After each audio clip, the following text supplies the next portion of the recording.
Guys, ಇಲ್ಲಿ ಬೆಂಗಳೂರಿಂದ ಚಿತ್ರದುರ್ಗ ಕಡೆ ನಮ್ಮ KSRTC ಬಸ್ಸಲ್ಲಿ ಹೋಗ್ತಿದ್ವಿ. ಇಲ್ಲಿ ಅಜ್ಜಿ ಒಬ್ರು ಒಂದು ಹಾಡು ಹೇಳ್ತಿದ್ದಾರೆ, ಬನ್ನಿ ಕೇಳೋಣ. ಅಜ್ಜಿ ಹಾಡ್ತೀರಾ? ಯಾವ ಹಾಡು ಹೇಳ್ತೀರಾ? ಯಾವ್ದು ಹೇಳ್ಬೇಕು? ರಾಜ್ಕುಮಾರ್ ಅಂದ ಮಗಂದ ಯಾವ್ದಾದ್ರು ಯಾವ್ದಾದ್ರು ಸರಿ. ನಾನು ಹೇಳ್ತೀನಿ.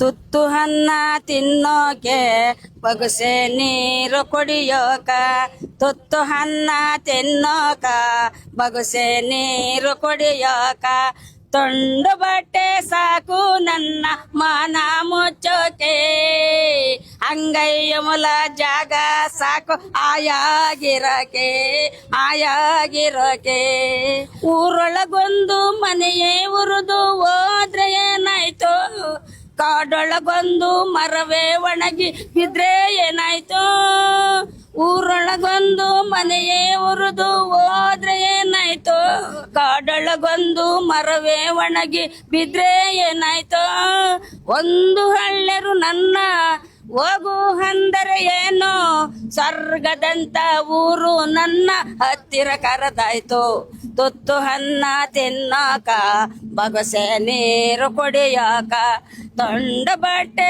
ಸಾಕು ನನ್ನ ಮಾನ ಮುಚ್ಚೋಕೆ, ಅಂಗೈಯ ಮುಲ ಜಾಗ ಸಾಕು ಆಯಾಗಿರೋಕೆ ಆಯಾಗಿರೋಕೆ, ಕಷ್ಟ ಒಂದೇ ಬರದು ಸುಖವು ಬಾರದೆ ಇರದು, ರಾತ್ರಿ ಮುಗದ ಮೇಲೆ ಹಗಲು ಬಂದೇ ಬರ್ತೈತೆ, ತುತ್ತು ಅನ್ನ ತಿನ್ನಾಕ ಬಗಸೆ ನೀರು ಕುಡಿಯಾಕ, ತೊಂಡ ಬಟ್ಟೆ ಸಾಕು ನನ್ನ ಮಾನ ಮುಚ್ಚೋಕೆ, ಅಂಗೈ ಮುಲ ಜಾಗ ಸಾಕು ಆಯಾಗಿರಕೆ ಆಯಾಗಿರಕೆ ಆಯಾಗಿರಕೆ.